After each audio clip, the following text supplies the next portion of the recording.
Since State Champs began in 2002, we have witnessed some of the most amazing high school sports moments. With an endless archive of highlights from a variety of sports, we decided, hey, why not revive some of those great times and bring them back into the light? Coming up, we have all of the most memorable state championship games and feature some of the best coaches, players, and schools from the year 2004 in this edition of the State Champs Yearbook.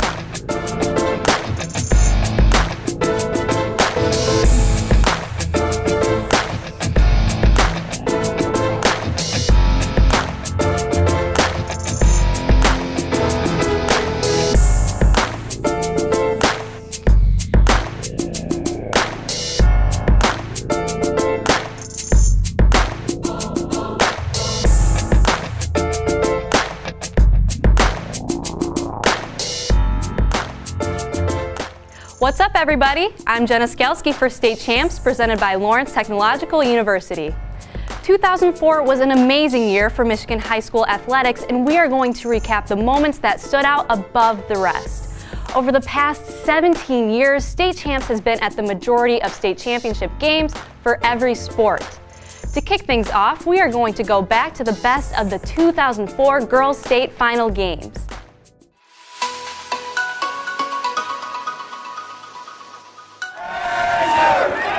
Match of the day in Class A. The Fraser faithful hoping for back-to-back title.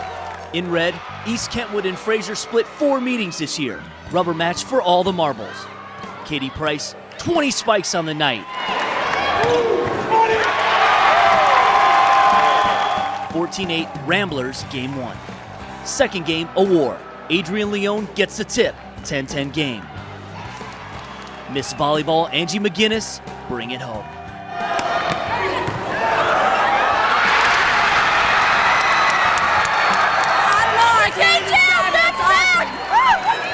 Sure, Katie and Angie had a great game, but this is obviously a team effort in volleyball. Back-to-back titles. We are here with Peachy Jankowski.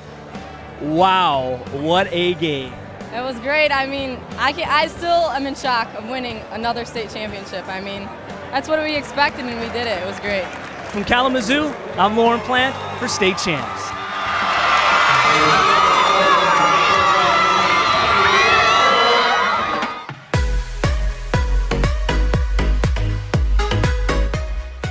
Softball now. Division 4 this time.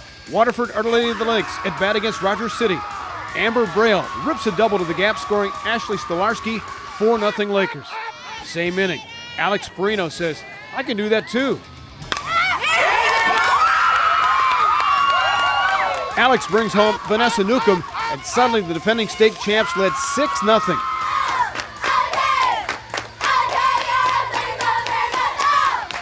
Paige Pettit made it stand up. She went the distance on a 5-hitter, striking out 11, and a 12-0 title win.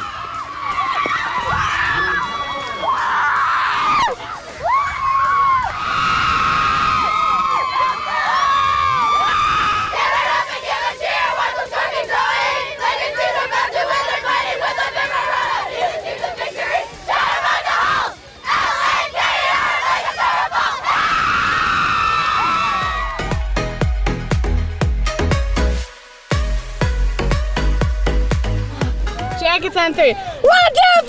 Jackets! In Division 3, Country Day came in as the heavy favorites against Hudsonville Unity Christian. The Yellow Jackets served notice with his first half beauty from Megan Young.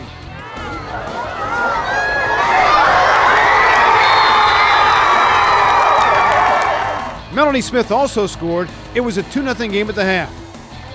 The Yellow Jackets outshot Hudsonville 25-4. Here, more pressure on the net.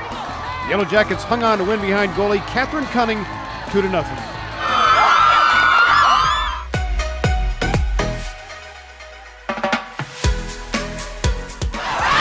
1, 2, 3. Mercy! In Class B, Mercy and Maroon with a showdown against Grand Blanc. It was back and forth all game long. Amelia Ward with one of her 2 goals.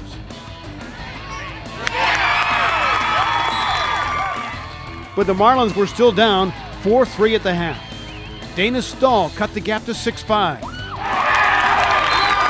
And moments later, Lindsay Doherty got the equalizer. Then came a moment Amelia Ward will never ever forget. the game-winning goal for the state championship. 7-6 the final. Mercy celebrated.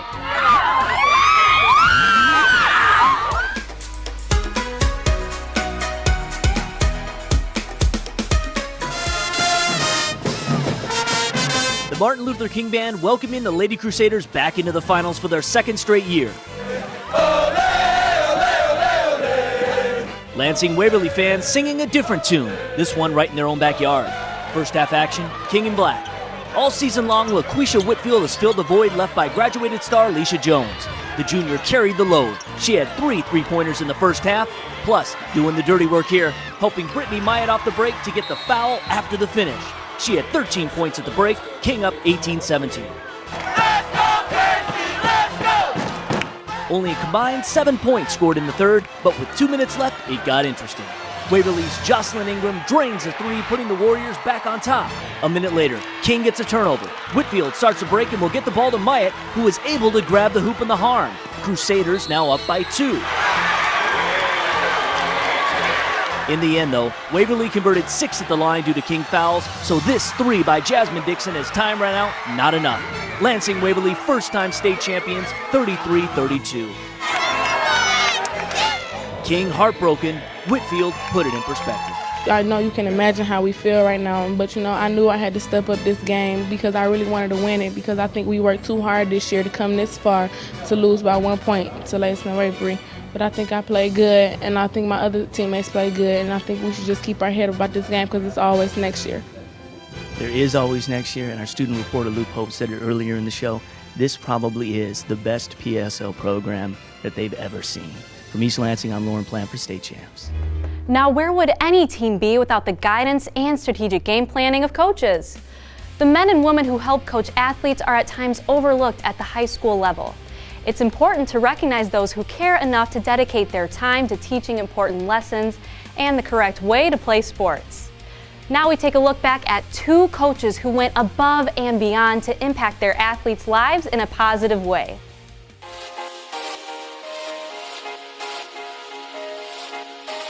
Not lose, not tie the score. Beat 'em, bust 'em, that's our custom. When we play to win. The successful Novi cheer team has had a rock to lean on for 7 years.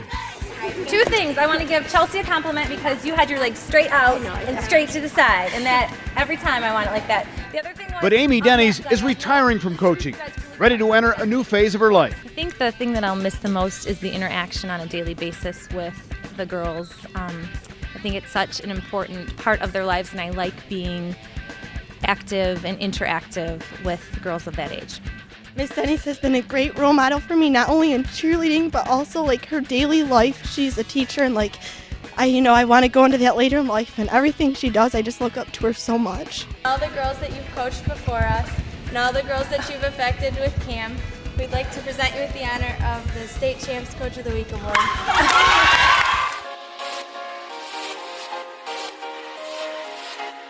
Is it easy? Carly says no.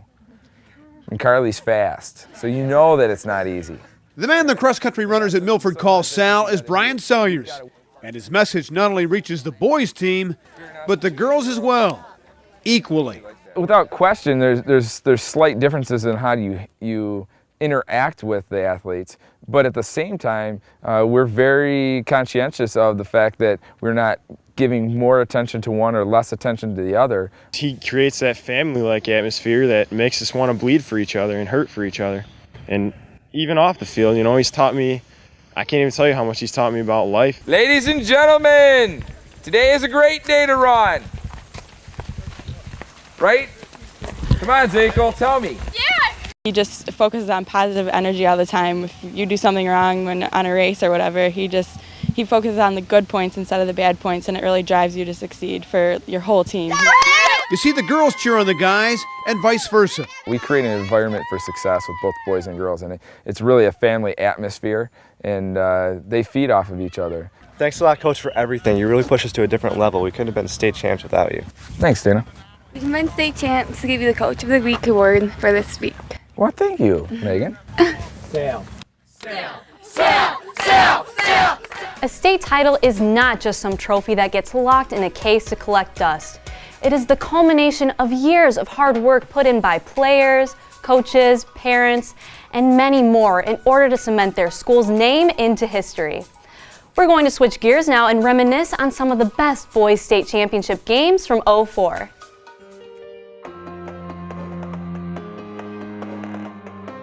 Game in the season of many big games. Let's play physical and let's play fast. Coach Greg Carter gets his DEPORRES Eagles in white ready for the Patriots of Unionville Sabaway. Division 7 title game would be dominated by defense. Here, senior David Grimes scoops up the fumble and takes it 41 yards down the line for the score, giving the Eagles a 7-0 lead. The Patriots would answer. Junior quarterback Jordan Bitzer rolls out, scoring from 9 yards out, pulling Unionville within one. 7-6 DEPORRES at the half. In the second half, Bitzer would take to the air.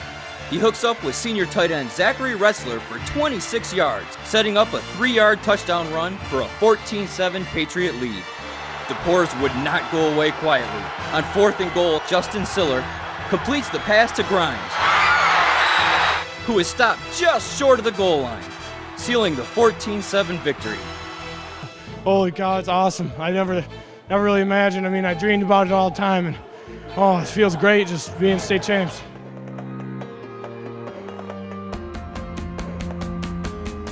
I think you can. I think you get one more step up, and if we get there, we're going to be fine tonight, promise you. And in Division I, a rematch of a couple of years ago. Catholic Central in blue against Marquette.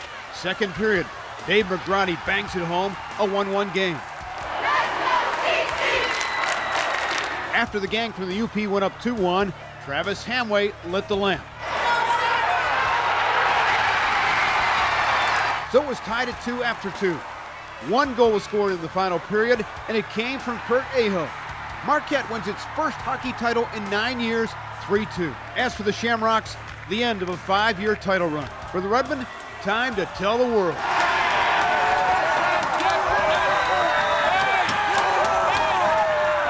This is the most incredible feeling in the whole world.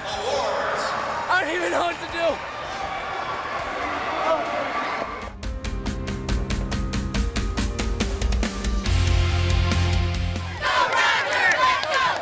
Let's go is what Rogers did against Wyoming Tri-Unity Christian. The shot of the tournament for Marcus Ewell.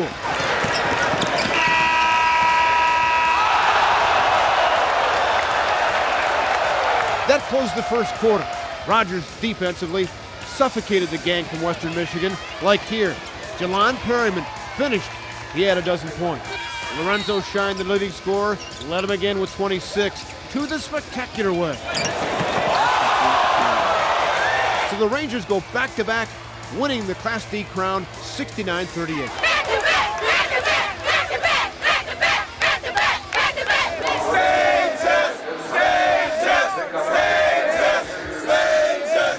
Feels even better because I'm a senior.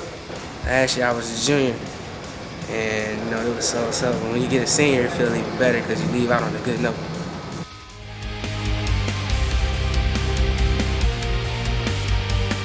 You guys have earned your way here.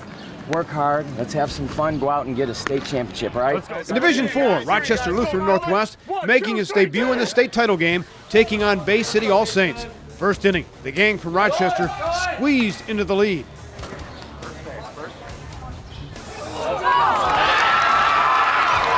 Mike Lepore laid down the bunt beautifully, scoring Jason Saylor for a 3-zip lead. In the second inning, Crusaders up 3-2, Lepore with a deep one this time. Mike with a triple. He later scored in a single for a 4-2 advantage. Bay City had the winning runs on in the 7th, but Lepore finished it off.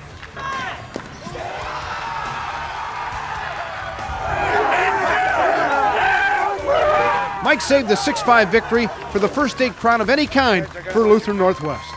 This is yours.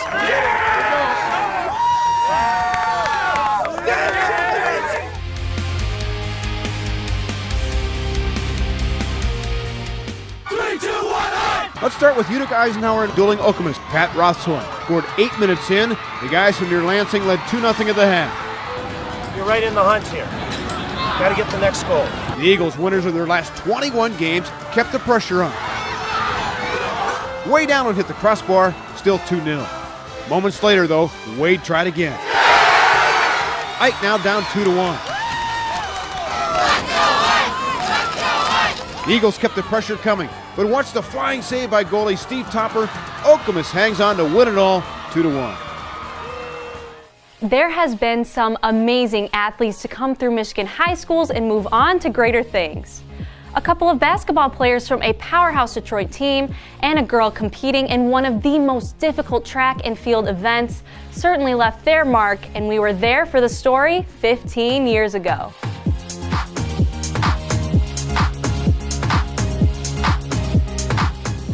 Currently ranked #1 in the state, according to the Detroit News, Detroit Renaissance appears to be the team to beat this season. It's no wonder Joe Crawford, who averaged 20 points last season, and Malik Hairston, who averaged 22 in 2003, are back, and both are likely candidates for Mr. Basketball. That won't be a distraction. This team is getting a lot of hype this year. Could that be a bad thing? Not at all. We stay focused. It is a lot of hype around us, but we basically just continue to work hard and develop and play as a team. Talk about the relationship that you and Malik have as teammates. It's a good relationship because we both have some of the same goals and we can relate to one another's, and we both push each other to be our best. You shoot like a day school sometimes. You gotta get that 100% make attitude. We can't win when it comes to this Mr. Basketball Award. We understand that if we sacrifice individual accolades or individual recognition, we can achieve our team goals, and everybody gets success from that. Besides the dynamic duo, the Phoenix boasts a talented supporting cast. Marcus Stout, Adam Sabri, among others, complete a solid lineup. What makes this team so special? Well, I think we have a special bond together. You know, we hang out a lot. We do things off the court that I think help us better to unite on the court. Even though Renaissance has yet to win a state title, some experts are already making comparisons to the great Southwestern teams with Jalen Rose in the late 80s. Is that too much pressure? I remember those teams. It's hard to compare players, it's hard to compare teams from different eras.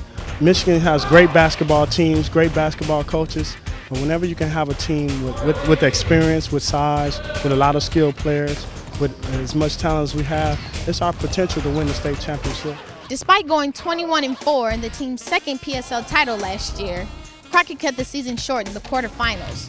That was then, this is now. I listen to the experts and join the Renaissance. I'm Brandie Wells from Renaissance High School for State Champs.